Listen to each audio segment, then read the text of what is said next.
오늘 함께 살펴볼 말씀은요, 갈라디아서 1장 4절의 말씀을 여러분 좀 펴놓으시고 제가 함께 오늘 말씀 보도록 하겠습니다. 오늘 딱 한 절, 물론 좀 배경에 대한 것은 제가 자막으로 좀 준비를 했고요. 오늘은 갈라디아서 1장 4절을 좀 펴놓으시고 함께 좀 말씀을 보며 나아가도록 하겠습니다. 이것이 복음이다, 이 제목으로 하나님 말씀 나누고자 합니다. AD 49년 바울은 바나바와 함께 1차 선교를 마치고요, 다시금 본인이 파송을 받았던 안디옥 교회로 돌아옵니다. 자, 자막을 한번 보셔요. 그렇게 하고 나서 이제 선교 보고를 이렇게 하는데 우리 같이 한번 읽으실까요? 시작. 그들이 이르러 교회를 모아 하나님이 함께 행하신 모든 일과 이방인들에게 믿음의 문을 여신 것을 보고하고, 와, 보고의 내용이 막 너무나도 좋습니다. 하나님께서 함께 행하신 모든 일이 얼마나 귀하고, 특별히 이방인들에게 믿음의 문을 활짝 여신 것을 보고하고, 상상해 보셔요. 얼마나 기쁨으로 꽉 차 있는 그러한 보고였겠습니까? 자, 그리고 그러한 여러 보고 가운데 지금 우리가 지난 월요일부터 보고 있는 갈라디아 교회가 이 1차 선교를 통하여서 지금의 터키 지역이잖아요. 갈라디아 여러 지역에 이제 교회들이 막 세워지고 있었단 말이죠. 자, 한편 언제나 이런 좋은 이야기로만 꽉 차면 참 좋겠는데 그렇지가 않습니다. 이렇게 바울과 바나바가 갈라디아 교회 여러 지역에 이제 교회 개척을 하고 어느 정도 이렇게 돌보는 가운데 다시금 이제 안디옥으로 이렇게 돌아오지 않았습니까? 그 어간에 무슨 일이 벌어졌느냐? 유대주의자들, 특별히 할례를 참 중시 여기는 할례주의자들, 율법주의자들이 이 갈라디아 교회 가운데 스물스물 들어오기 시작했어요. 그리고는 바울이 생각했던 것과는 너무나 다른 복음을 전하기 시작했습니다. 그 다른 복음의 핵심이 뭐냐? 자, 스크린을 보시죠. 사도행전 15장 1절 함께 읽읍시다. 어떤 사람들이 유대로부터 내려와서 형제들을 가르치되 너희가 모세의 법대로 할례를 받지 아니하면 능히 구원을 받지 못하리라. 자, 제가 오늘 새벽에도 이 할례라는 것이 우리들에게는 사실 막 크게 와닿지 않습니다, 솔직히. 그래서 이걸 어떻게 비유를 할까 하다가 제가 오늘 새벽 영상에도 좀 그런 말을 남겼는데, 자, 저는 이제 목사니까 목사 얘기를 하면 저도 뭐 총신대 나오고 신대원 나오고 전도사, 강도사 고시, 목사 고시 이렇게 쭉 패스를 이제 해서 소위 이제 목사가 되었단 말이죠. 여러 많은 부류들이 있다 보니까 이렇게 교단이 어디지? 뭐 이런 것에 대해서 우리가 도외시할 수 없는 이 시대를 이미 살고 있습니다. 그리고 어떤 분들은 이렇게 얘기를 하는데 뭔가 좀 클리어하지 않는 분들도 좀 계셔요, 사실.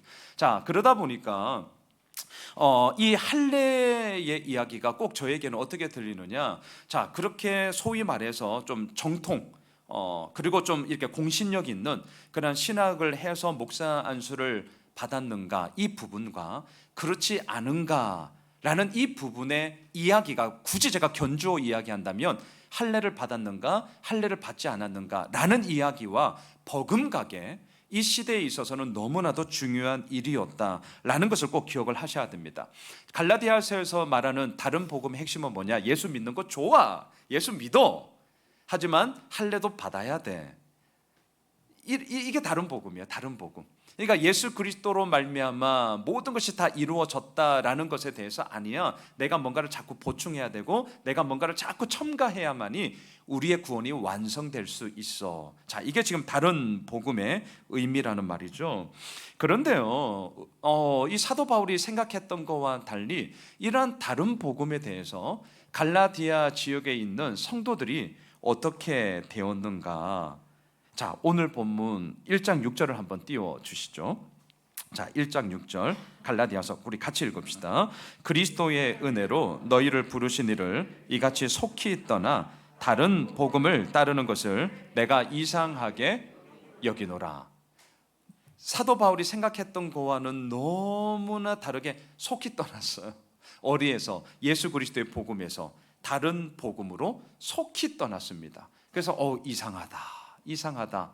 그리고 이런 마음이 있어서 우리가 지금 계속 보고 있는 이 편지 갈라디아서를 지금 편지를 쓰고 있는 거죠. 자, 오늘 바로 본론으로 들어가겠습니다. 이런 배경 하에 진짜 복음은 무엇이고 다른 복음은 무엇이냐, 이것에 대해서 편지를 쓰고 있는데요. 자, 복음 말 그대로 굿 뉴스잖아요. 복음은 소식입니다. 중요한 개념이 있어요. 제가 이미 이건 몇 번 말씀을 드렸습니다. 복음은 충고가 아니라 소식이다. 자, 이 개념에서부터 시작하셔야 돼요. 다시요. 복음은 충고가 아니라 소식이에요. 자, 충고란 무엇입니까? 나의 부족함을 개선함으로 말미암아 좀 더 잘할 수 있도록 어드바이스 하는 거예요. 어드바이스.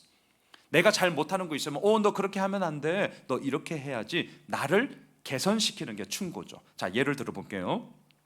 여러분 힘들고 어려우십니까? 그렇다면 기도하십시오.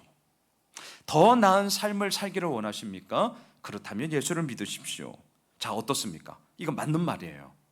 자, 그런데 이 말은요, 소식이 아니라 충고예요. 자, 이 개념을 잘 잡으셔야 돼요. 다시요. 힘들고 어려우십니까? 그러면 기도하십시오. 정말 복된 삶을 살고 싶습니까? 그렇다면 예수 믿으십시오. 교회 다니십시오. 자, 이 말은 충고라는 거예요. 충고.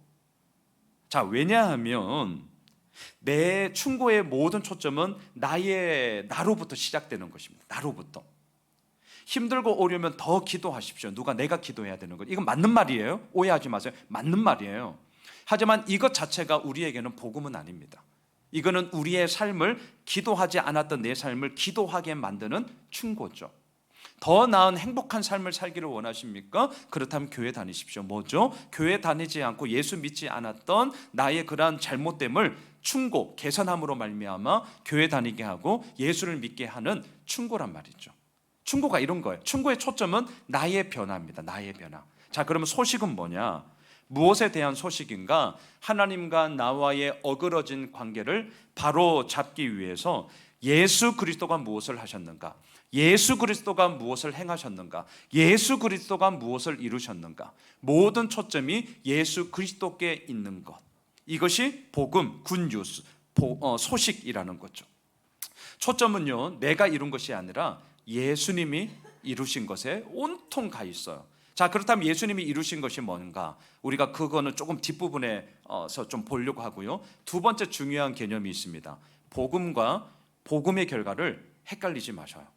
자, 제가 이 부분은 새벽에도 갈라디아서가 진행되는 한한 그 본문에 나오면 계속 제가 반복할 거예요. 복음과 복음의 결과를 헷갈리지 마라. 자, 복음의 결과가 뭐죠? 소위 내가 예수를 믿음으로 말미암아 내 삶 가운데 그 은혜가 너무나 감사하여서 더 섬기고 더 헌신하고 더 열심히 기도하고 더 사랑하고 더 희생하고 더 섬기고, 이게 복음의 결과예요. 복음의 결과. 복음이란 그렇다면 뭔가? 자, 오늘 본문 1장 4절로 바로 가보시죠. 자, 1장 4절 우리 함께 읽읍시다. 그리스도께서 하나님 곧 우리 아버지의 뜻을 따라 이 악한 세대에서 우리를 건지시려고 우리 죄를 대속하기 위하여 자기 몸을 주셨으니. 자, 갈라디아서를 읽으시면서 복음이 뭐지? 라고 궁금하시면 1장 4절을 꼭 거듭거듭 보십시오. 자, 저는 오늘 이 한 절을 가지고 마치 현미경으로 샅샅이 지잡듯 보듯 제가 세 가지로 나누겠습니다. 세 가지. 자, 이 1장 4절만을 가지고 제가 복음에 대해서 세 가지로 접근하겠어요. 첫째, 우리의 정체성에서부터 시작하셔야 됩니다. 자, 1장 4절을 뚫어져라 보시면 우리의 정체성에 대해서 한 단어가 나옵니다. 한 단어. 그 단어는 뭐냐면 건지시려고라는 단어예요. 우리의 정체성에 있어서 우리는 어떠한 존재냐? 다시 말하면 건짐을 받아야 되는 존재다. 이걸 우리에게 지금 얘기하고 있는 것이죠. 왜 예수님이 우리를 구해내야 하는 건가? 그것은 우리 힘으로는 나 스스로를 구원할 수 없기 때문이다. 나 스스로 수영해서 나올 수 있는 것이 아니라 누군가의 건짐을 받아야만 살 수 있는 존재다. 그래서 건지시려고, 이 말은 뒤집어서 얘기하면 우리는 건짐을 받아야만 살 수 있는 존재다. 여기서부터 출발을 하셔야 합니다. 제가 새벽에 이렇게 말씀을 드렸어요. 이 건짐을 받아야 되는 존재다, 이 말을 제가 아주 더 노골적으로 우리의 존재는 아주 너덜너덜한 존재다. 옷 해진 것을 생각해 보십시오. 아주 너덜너덜한 존재, 전적으로 무능한 존재, 희망이라고는 조금 더 찾아볼 수 없는 완전히 거덜난 존재, 그게 우리다. 여기서부터 출발을 하셔야 됩니다. 여러분, 이 세상은 우리 스스로가 구원자가 될 수 있다라고 외치고 있습니다. 여전히 많은 사람들은 바벨탑을 쌓으며 스스로 하나님과 같이 되고자 애를 씁니다. 우리 마음은 스스로를 위한 영광을 만들어내려고 합니다. 종교적이든 세속적이든 사람들에게 아주 매력적인 메시지는 뭔 줄 아세요? 자기 구원의 메시지예요. 자기 힘으로 나 자신을 구원할 수 있다는 메시지는요, 오늘날도 아주 매력적입니다. 그래서 어떻게 들어오느냐? 가장 흔하게 들어오는 게 긍정적인 사고를 가져라. 이거 맞는 말이에요. 그런데 여기서 헷갈리시면 안 돼요. 저는 참고로 긍정의 힘 누가 썼죠? 벌써 한 20년 됐나요? 조엘 오스틴. 뭐 엄청나게 일반 사람들도 이 긍정의 힘 이게 막 엄청나게 뭐 베스트셀러로 팔렸던 적이 있어요. 그거 큰일 납니다. 그거 큰일이에요. 그 책 저도 봤거든요. 다 버렸어요. 근데 이미 일찌감치 버렸는데 왜 제가 그게 큰일이다, 위험이다라고 얘기를 하냐면 이유는 간단합니다. 나의 긍정의 힘을 가지고, 아니면 때로는 로버트 슐러 목사님, 그 교회 이미 다 사라졌어요. 적극적 사고방식, 80년대 뭐 엄청나게 한국교회 우리 윗대 어르신들 적극적인 사고방식을 가지고 하면 된다, 할 수 있다. 보험회사도 아니고 막 교회에서요 막 하면 된다, 할 수 있다, 할 수 있어요. 그런데 그 할 수 있음의 뿌리가 어디에 있냐면 예수 그리스도를 얘기하지 않아요. 이거 정말 무서운 얘기입니다. 긍정적인 사고를 가지고 우리가 적극적인 힘을 가지고 가면 우리 할 수 있다. 이게 아주 매력적이란 말이죠. 이게 소위 저같이 복음주의자들이 하는 말이 뭐라고 얘기하면 자기 구원의 메시지라고 얘기해요. 고상하게 표현한다면 나의 긍정의 힘을 가지고, 나의 적극적인 의지를 가지고 내가 풀면 이 모든 것을 이겨나갈 수 있다. 이거 복음 아닙니다. 이게 다른 복음이에요. 아니, 틀린 복음이죠.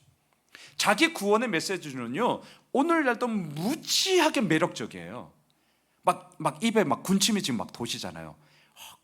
적극적인 긍정의 힘을 가지고 엄청나게 매력적입니다. 자, 자기 구원의 메시지는 언제나 이렇게 매혹적이에요. 그런데 예수 그리스도의 복음은 그러한 우리들에게 뭐라고 말씀하시는 줄 아세요? 들어보세요. 너는 안 돼. 매력적이지 않아요. 너는 완전히 거덜난 존재야. 네가 할 수 있는 거라곤 아무것도 없다. 너는 네가 전혀 공헌하지 않은 구조를 받아야만 살 수 있는 무능한 존재야. 너는 전적으로 타락한, 너 자체로는 고약한 냄새만 나는 악취나는 존재지 너로 말미암아 향기 웃기고 있어. 너는 안 돼. 이렇게 시작해요. 그러니 얼마나 매력이 없습니까? 가뜩이나 살기도 힘들어 죽겠는데 성경을 폈는데 예수 그리스도의 복음의 시작이 너는 너 스스로 구원할 수 없어. 너는 다른 누군가의 건짐을 받아야만 살 수 있는 무능한 존재야. 전적으로 부패한 존재야. 이렇게 시작을 하니 매력적이지 않단 말이죠. 자, 그러면 두 번째, 우리는 이러한 말을 들을 때 답답해집니다. 막 미쳐요. 아니, 그럼 나는 아무것도 못해. 뭐 긍정의 힘도 틀렸대. 적극적인 사고방식도 안 된대. 그럼 도대체 뭘 어떻게 해야 돼? 자, 이 질문이 이제 우리에게 들어와야 되는 거죠. 그렇다면 나는 어떻게 해야 하는 것인가? 자, 4절을 다시 한번 보셔요. 어떻게 해야 되냐고요? 그래서 4절 하반절을 보시면 그러한 우리들에게 예수 그리스도의 복음은 이렇게 얘기를 하죠. 우리 죄를 대속하기 위하여 자기 몸을 주셨다. 자, 이게 어떻게 해야 되죠? 라는 항변하고 있는 우리들에게 주어지는 답이에요. 예수 그리스도가 우리 죄를 대속하기 위하여 자기 몸을 주셨다. 하나님께서 이루어 나아가시는, 예수 그리스도께서 이끌어 나아가신 그 놀라운 은혜를 지금 선포하고 있는 것이죠.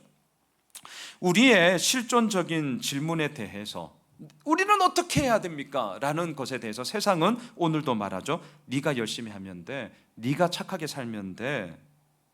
율법은 더 나아가서 네가 순종해야 돼. 네가 열심히 기도해야 돼. 여러분, 율법과 복음의 특징 잊지 마세요. 율법은 손가락이 언제나 네가 해야 돼 이렇게 갑니다. 이게 율법이에요. 네가 지켜야지 이놈아.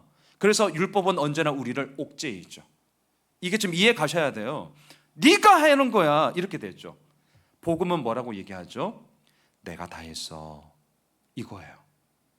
내가 다 했다. 내가 너를 대신해서 너를 살린 거고, 너의 죄를 위해서 내가 대신 십자가에서 그 모든 죄의 문제를 해결했어. 내가 다 했어. 그러니까 너는 나만 봐, 나만 믿어. 이게 예수 그리스도의 복음이란 말이죠.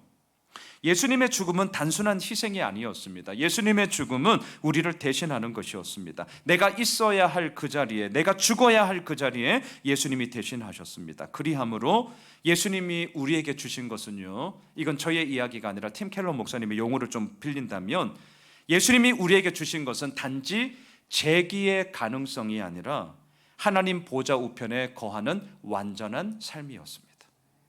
단지 재기의 가능성, 다시 하면 돼, 일어서 다시 일어날 수 있어, 이건 재기의 가능성, 단지 그런 류의 이야기가 아니라 하나님 보좌 우편에 거하는 완전한 삶, 영원한 삶, 생명의 삶을 예수님은 우리를 대신하여서 주셨다. 이것을 지금 우리에게 얘기하는 것이죠. 자, 세 번째, 이렇게 하신 이유가 무엇일까? 오늘 4절을 다시 한번 보셔요. 시작을 보시면 이렇게 하신 이유가 뭐냐? 그리스도께서 하나님 곧 우리 아버지의 뜻을 따라, 그래서 하신 것입니다. 착각하면 안 됩니다. 우리가 하나님의 마음에 합하기 때문에, 우리의 모든 조건이 하나님의 조건에 부합했기 때문에, 우리가 그것에 상응하게 살았기 때문에 그것에 대한 대가로 하나님께서 이러한 귀한 은혜를 허락하여 주신 것이 아니라 우리와는 아무 상관이 없어요. 전적으로 우리 아버지의 뜻을 따라 이루어진 것이죠. 예수 그리스도의 복음은 전적으로 우리의 여지가 없습니다. 전적으로 하나님으로 말미암아 주어진 것이죠. 하나님의 뜻을 세우시고 스스로의 힘으로는 결코 나올 수 없는 우리를 건져내기 위해 예수님을 보낸 것이죠. 그런데 우리가 이런 얘기를 하면, 자, 우리의 마음속에 자꾸 이제 갈등이 일어나는 게 뭐냐면 이거예요. 우리는 인과관계에 너무나 익숙하기 때문에, 소위 기브 앤 테이크에 너무나 익숙하기 때문에 이런 말들이 사실은 잘 안 들어오죠.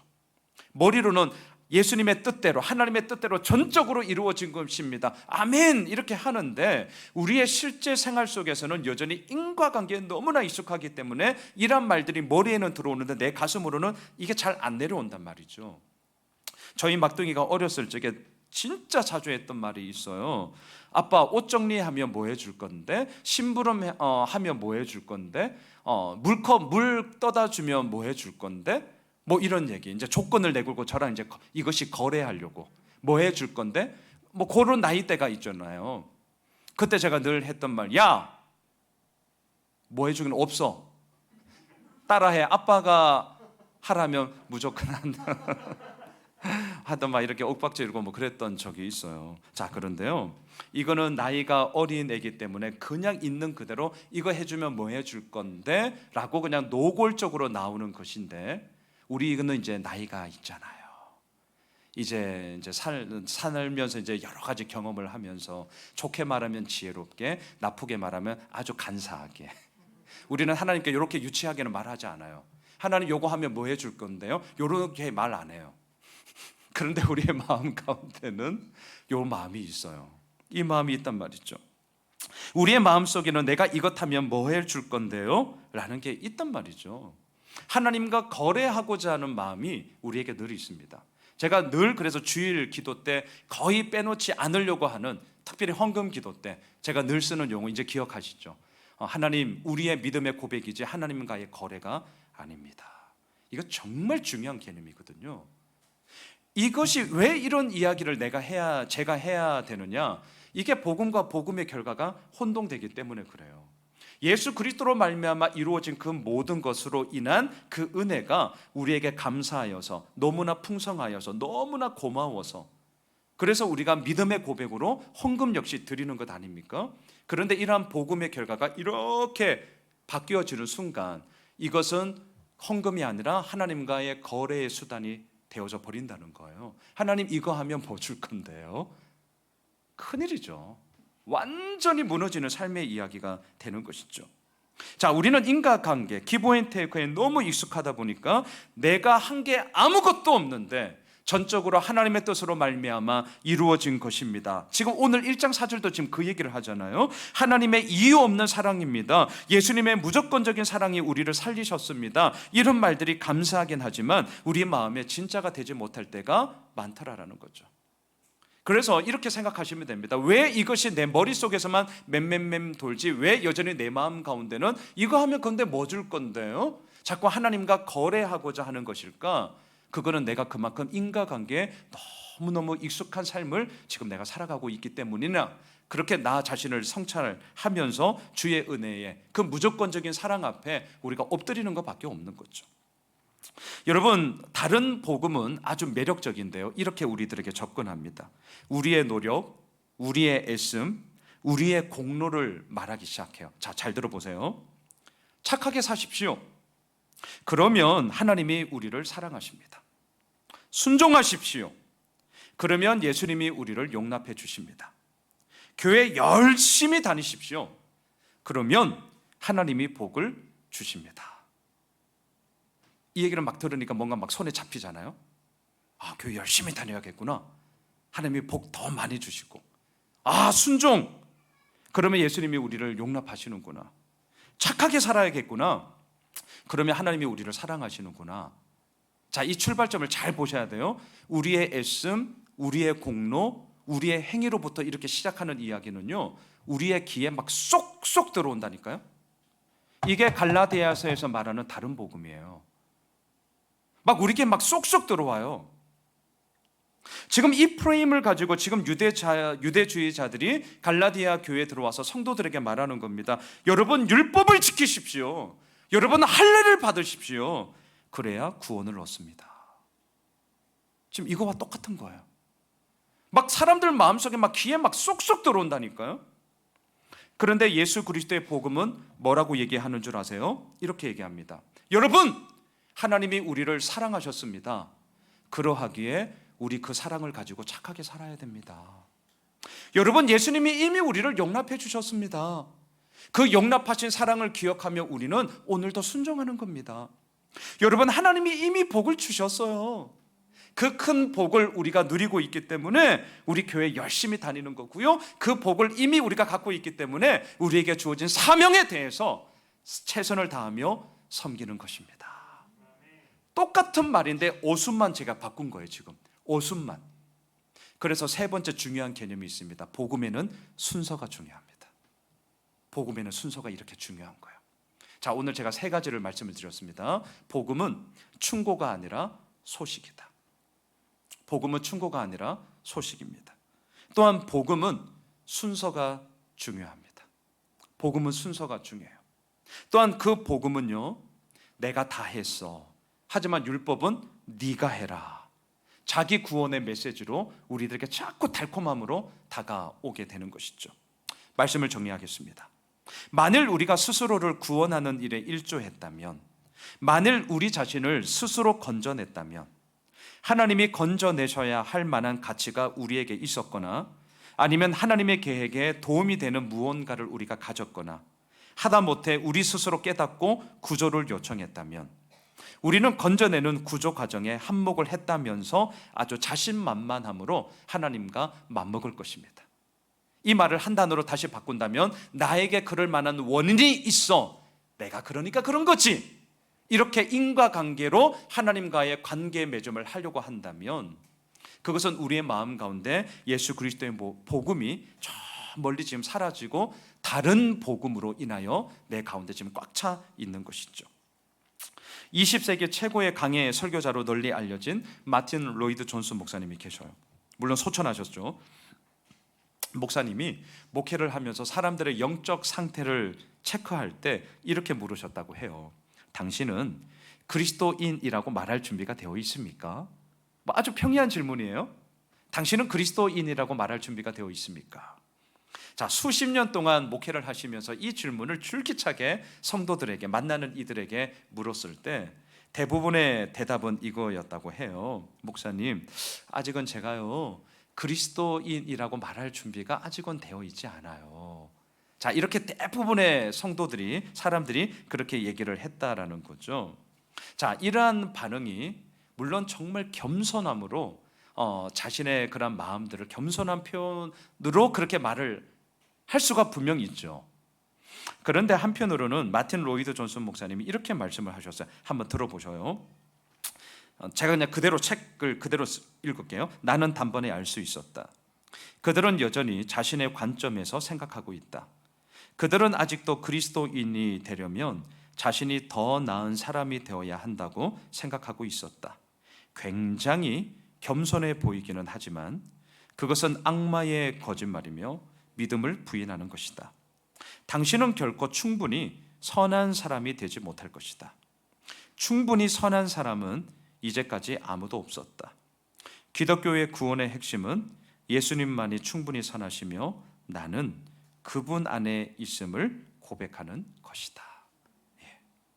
여러분, 복음은요, 지금보다 더 나은 그리스도인을 만드는 게 아닙니다.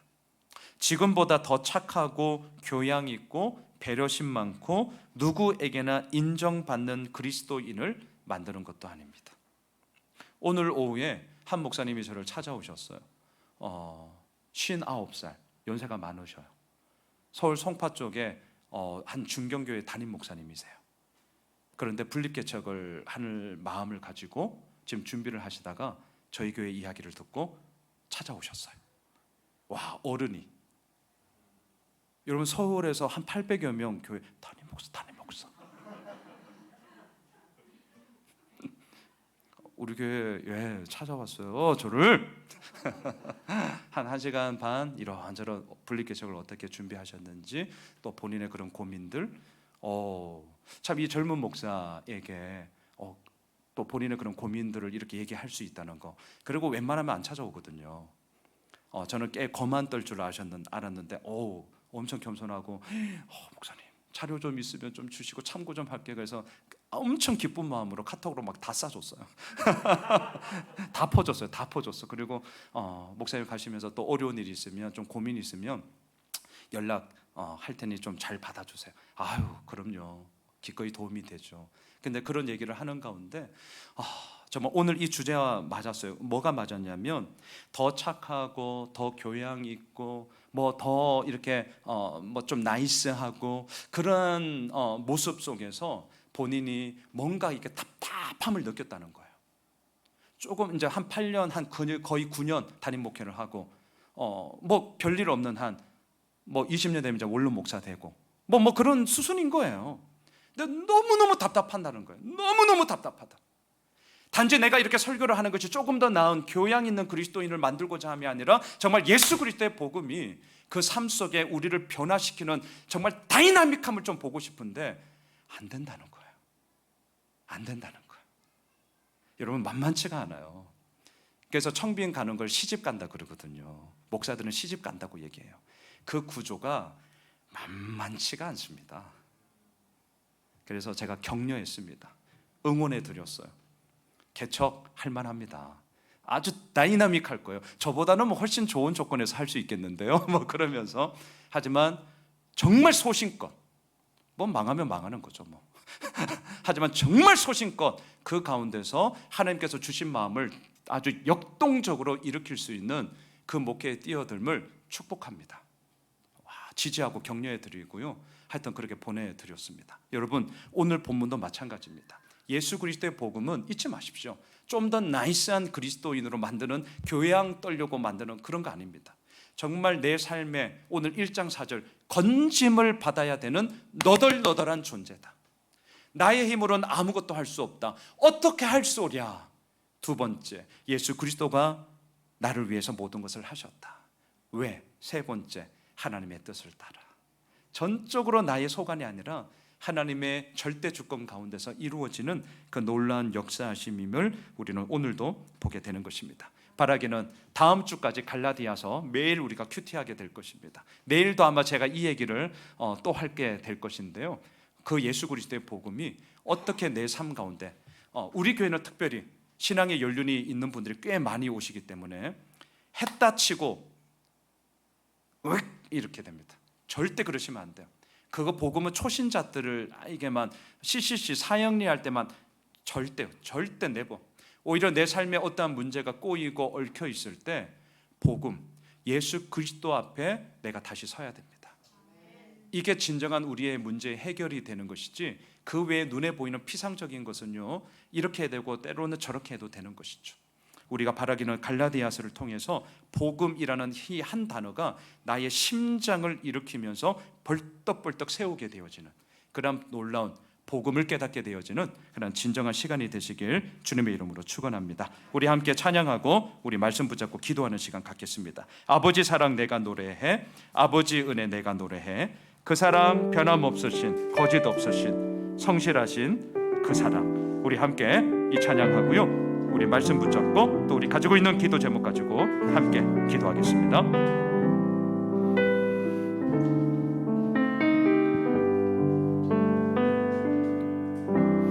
아버지 사랑 내가 노래해, 아버지 은혜 내가 노래해. 그 사랑 변함없으신, 거짓 없으신, 성실하신 그 사랑